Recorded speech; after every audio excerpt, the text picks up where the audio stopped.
Hello, YouTubers. Joe of Joe and Paul here on March 3rd, Sunday, 5 o'clock in the evening, or afternoon, late afternoon. Uh,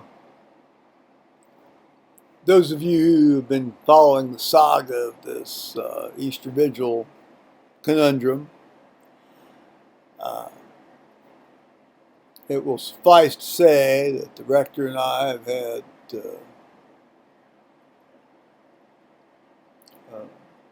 at least three respectful exchanges of views on this, and that's fine. And today I went to church, of course, it being Sunday, and I woke up at 3:30 in the morning, and excuse me, and I thought, well, I'm not going to go back to sleep. Sometimes I can, sometimes I can't. And so uh, I said, well, let's just move into the day. So I did a little reading. I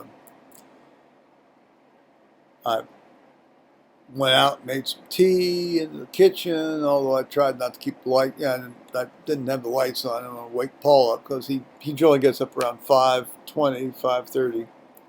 He had to go to work at 8. So well, I'm going to go try to go to this 8 o'clock service today. But then I got to think, well, if I leave early, if I get all tidied up and leave early, I can go do the uh, people in need food pantry contribution, and then go up to church. And that way I can, then we have a little education session after church, and then I can come home and get home about 10:30, 10:45, and then I can, cook a little lunch. So that'll all be squared away for whenever we want to eat, and then I can horse around with this device. Which is how it transpired. But obviously the rector and I spent some time talking, and it wasn't awkward. All that awkwardness, and there wasn't any awkwardness. I mean, we're all we're all grown men here. I mean, he had his say, I had my say. I think he does a good job. Maybe except for this. Uh, I don't know what he thinks about me. Other than the fact he takes me seriously. I'm as serious as a heart attack. You better take me seriously. That's just a fact of the matter. I can never figure out which way to should. These things, well, it doesn't matter. Anyway, so had church, and then we had the little. He gave a very nice presentation on the Apocrypha as Apocrypha, and indicated that he might talk about the Apocrypha, the New Testament Apocrypha, which are not generally, available next week, next Sunday. Now, I've got a number, if not all, of the New Testament Apocrypha in the Ante-Nicene Fathers books, which actually were originally published in the late 1800s, and are now out of copyright, fortunately, because you can buy them dirt cheap, and they're wonderful books.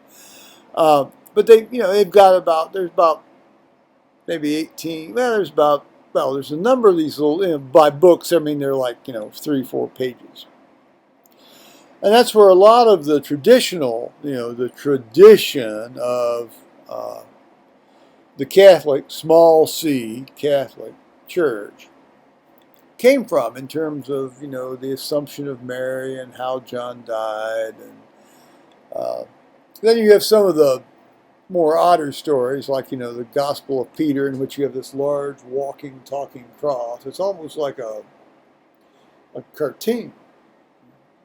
Walking, talking cross comes out of the tomb.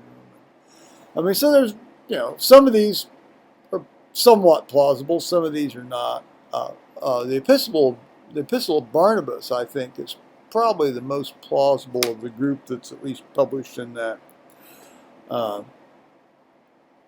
volume. I think it's volume 2 of the Ante-Nicene Fathers. So I'm going to take that up there next week and see if I'm going to reread some of these things too. See if I can make a contribution. Maybe not. But anyway, it'll be fun to me to reread some of these things.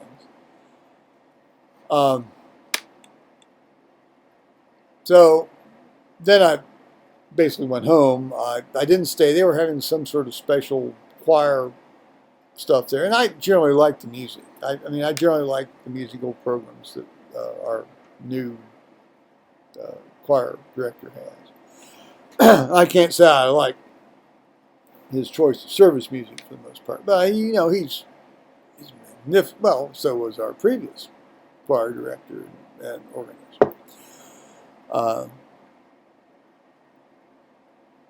But I didn't stay today because I was up. I mean, I wanted to get on with the day, so I got home and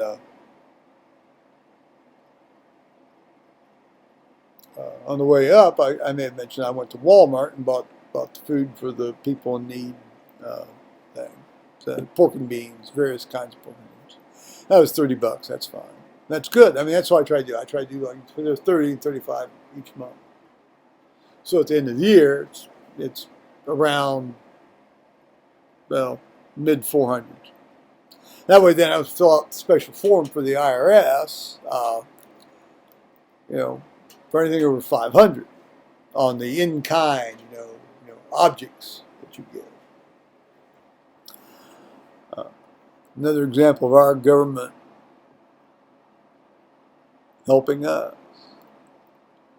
All right, so then I got home and I cooked some lentils and I put in some beans and tomatoes. So you know I've covered that before. So then I horsed around a bit with you know, email and the internet and this, that, and the other. And then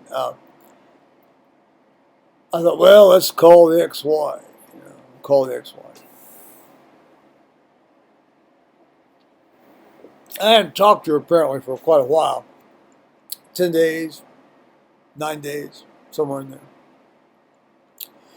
And that's okay. I mean, she's doing her thing. I'm doing my thing. I mean, we generally talk pretty much every day or every other day for a while, but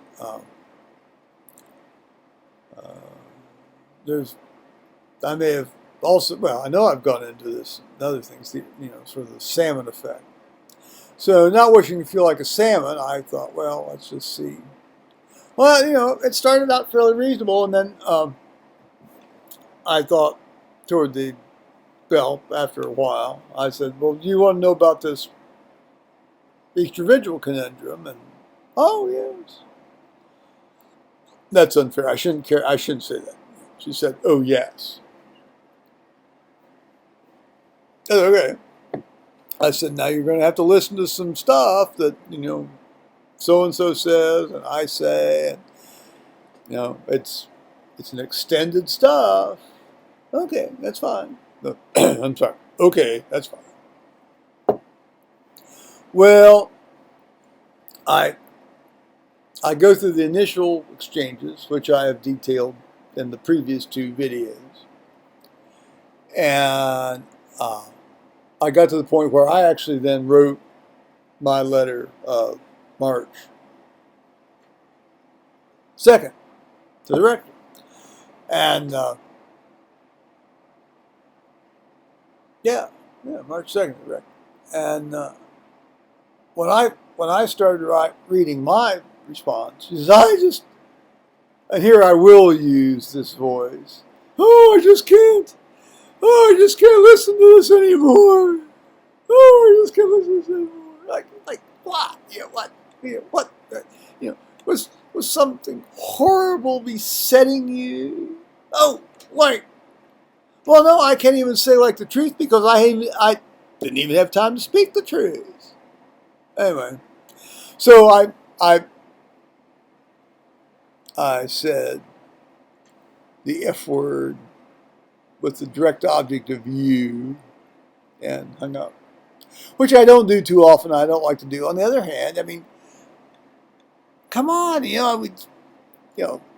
all of this, a lot of stuff is prelude to the real point. I wrote a 10-page paper once for Zoology 620, my last quarter at Ohio State before I went to medical school. Vertebrate zoology, and it's like design a research proposal for, present a research proposal for, whatever. And I had no idea, so I asked the guy, and he says, the professor says, go look at the Anolis lizard on Bimini Island.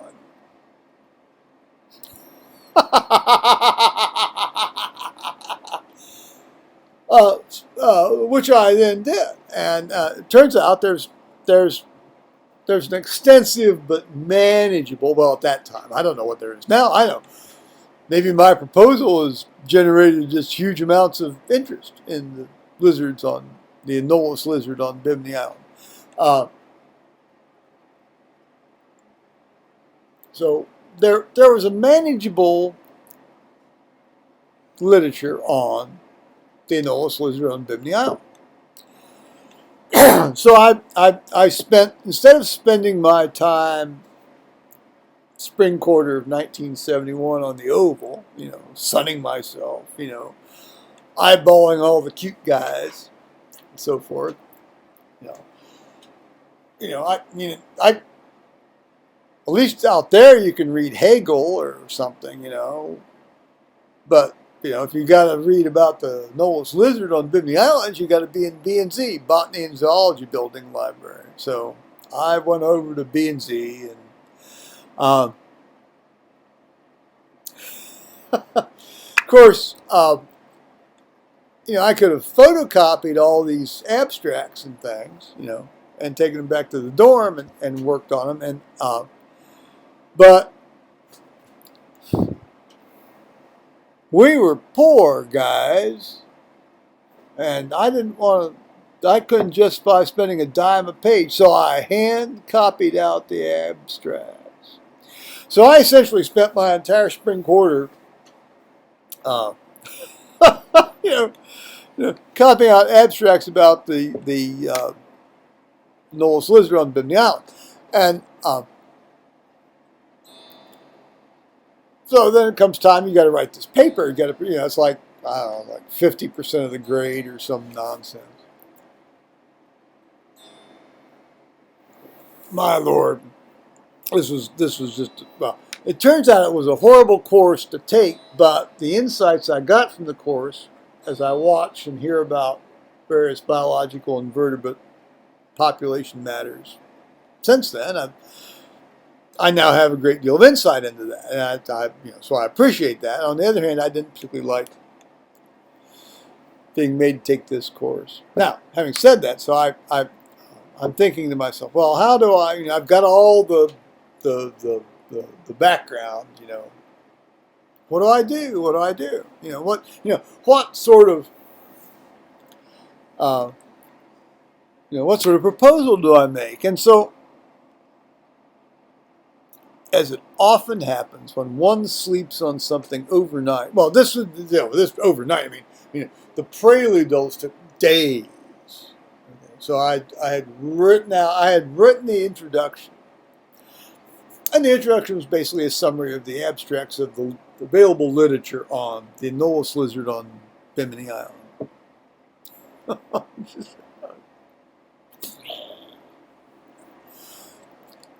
Well, actually, I shouldn't say. I mean, it is kind of interesting. I mean, you've got little, they had already figured out they had various niches, on the tree trunks and then the leaf canopy and on the ground. Well, maybe not quite down the ground.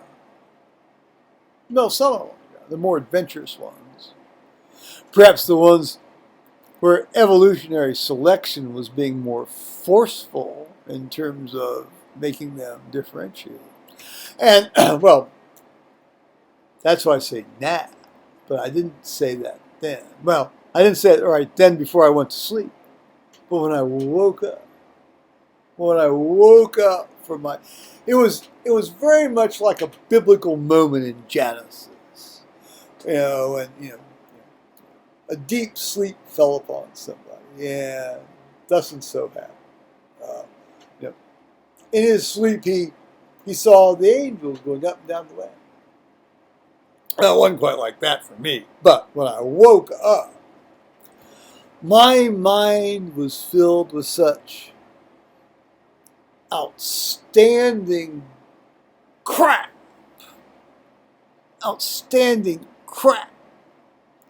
that when I sat down to typewriter, well, no, I never type things offhand like you have to do on this computer now.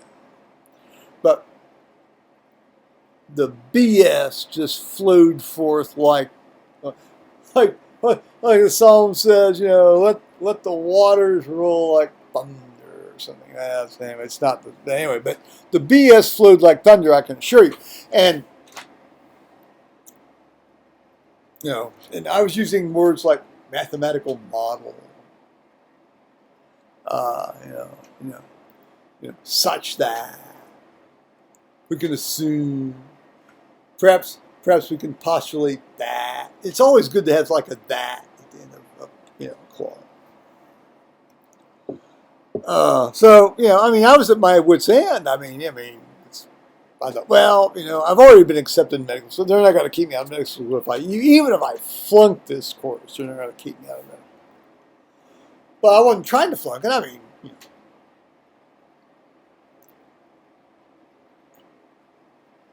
So I turned in this line of illuminated horse shit, just for a better word. So then, then I take the final exam. I fail the final exam. Now you understand, I graduated from Ohio State after undergraduate after 3 years with 3.93. I got 2 B's. I got a B in Math 151 because I answered rather than not answered one question on it. Introductory differential calculus exam, because I had proficiency 5 hours, and then then you did 5 hours for 10 hours of math, and I got a B in ZO 620. Now, I fully expected to flunk ZO 620 because I flunked the final exam. This is, I don't mean to be an arrogant behind here, but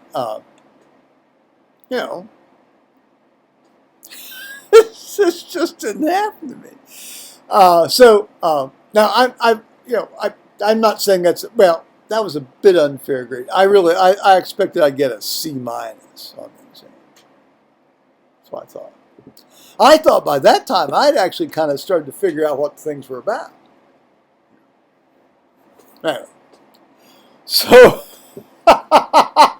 here I am. I'm happily going off to medical school in July of 1972.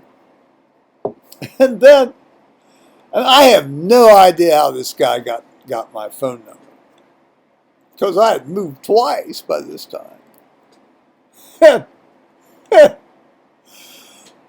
In late September of 1972, this guy, the professor, who you still will sometimes see listed in the credits of some of these, wildlife things on PBS and, so forth.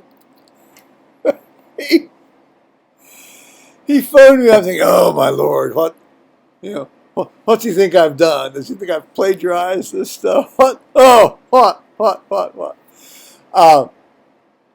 No, he says, can he talk to him? I said, okay. Be a man, face up. When he says, I really loved your paper.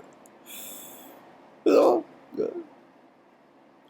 He says, I noticed you had a very spotty record in my course. I said, yes, I did. Because there are actually labs I didn't go to, and I didn't go to them because they were at 7 in the morning, and you had to go out and count squirrels and skunks and things, and when I got, that wasn't the issue. I didn't mind doing that. The issue was when I got back, I had less than 10 minutes to, go well over 3/8 of a mile to a 600 level history course taught by one of the most prominent history guys in the world on Tudor and Stuart England.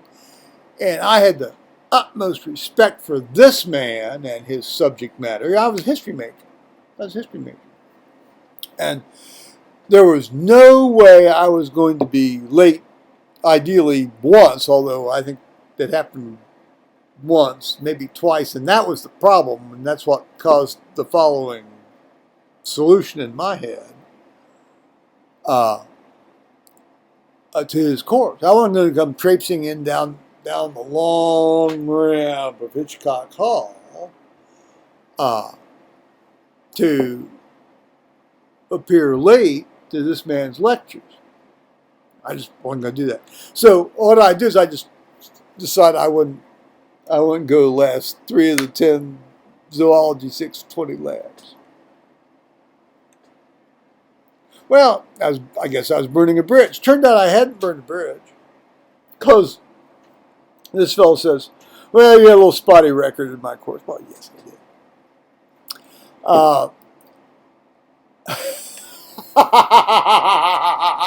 He says,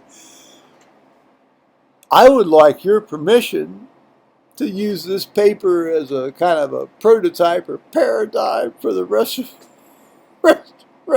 my students. And I said, go for it. Do it.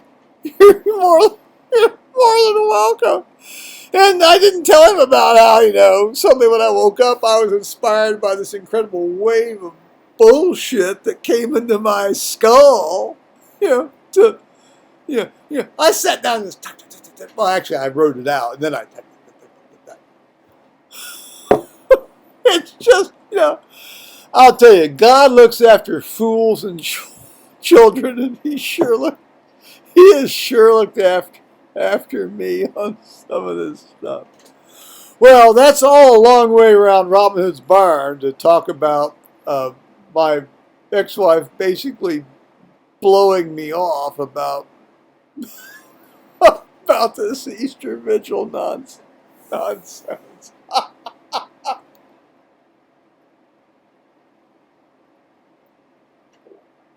Well,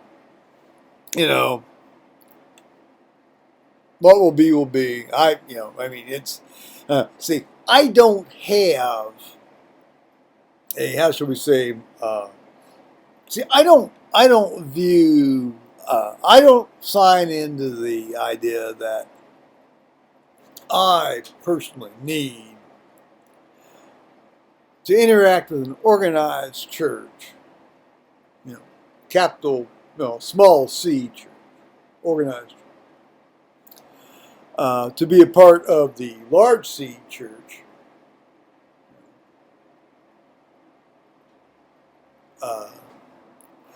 who believe in Jesus Christ. So, as disappointing as this whole vigil thing is for me, because I'm into aesthetics and beauty, and I like language, and I like who doesn't like beautiful things? Now, sometimes you go a little bit overboard. I like smells and bells. Maybe I don't like, 15 smells and bells. I don't know if we need to have,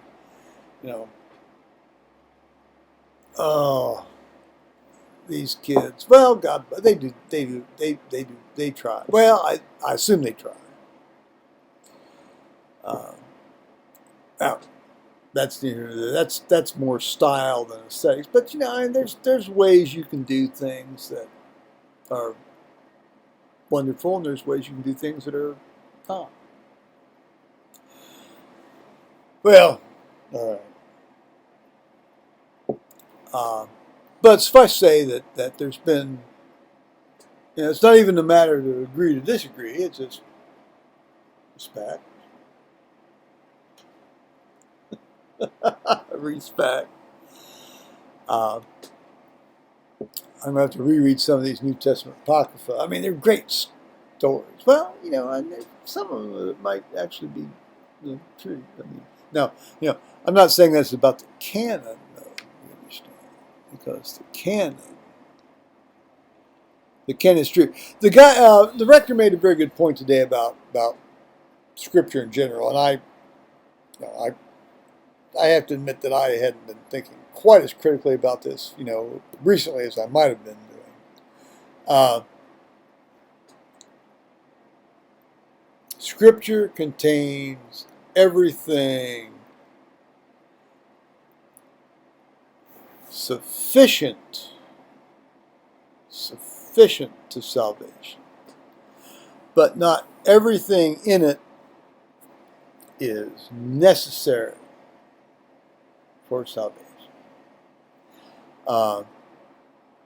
Now, that's not intended to say, pick and choose, pick and choose, pick and choose, pick and choose, although that is inevitably what happens when you say something like that.